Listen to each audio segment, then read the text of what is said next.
So like Elon is definitely not perfect. I think that's pretty obvious to everyone who's opened X at all.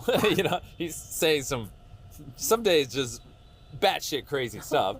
But the his vision he has for his companies and the way he's pushes them to do things that were just not even humanly possible or imaginable a decade prior is like very admirable, and that like is something I look up to. It's like, have you had a conversation with him?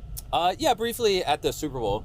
We passed. I mean, it was like 30 seconds, nothing of substance. But if the ice broke that day, what would you have asked him?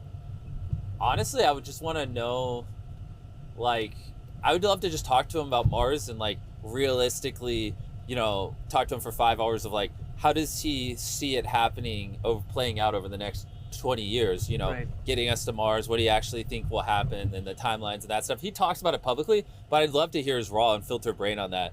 And like with everything he knows now, and with like Starship, starting to have some success, and all these things starting to go really well for SpaceX, like what is his most up-to-date, like in my lifetime, is SpaceX gonna own a colony on Mars?